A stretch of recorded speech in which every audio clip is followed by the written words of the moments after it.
I think the greatest worries are coming from overseas, from potential political conflicts that could easily spiral into, at least that's the market's concern, into economic effects.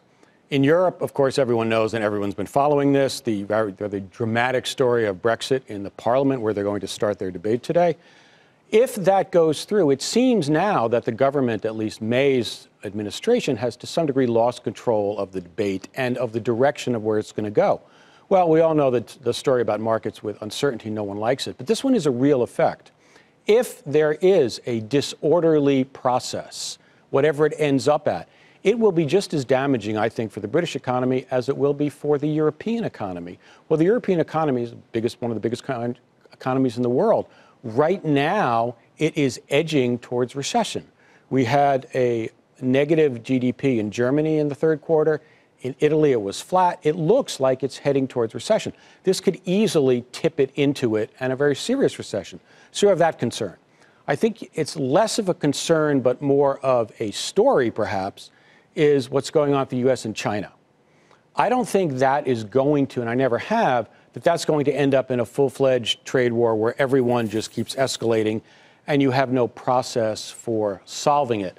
I think both sides recognize the importance of this, and that's what the last agreement was. It wasn't really much of an agreement. It was an agreement not to keep hitting each other. But still, it is a recognition that this is crucial to both economies and, of course, to the world economy. So I think those are the issues. That's what people are looking at. Because if you look at the United States, the economy is still strong.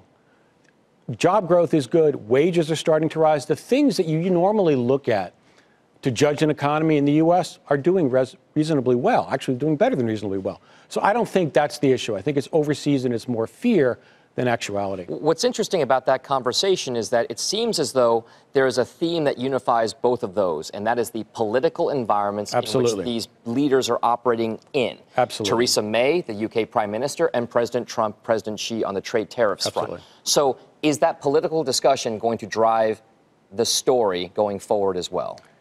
Yes, it will, to the sense that if the politicians can arrange a solution to these problems, if Brexit comes out, if May somehow recoups and gets Brexit through on her deal, then all of the, or many of the worries will subside.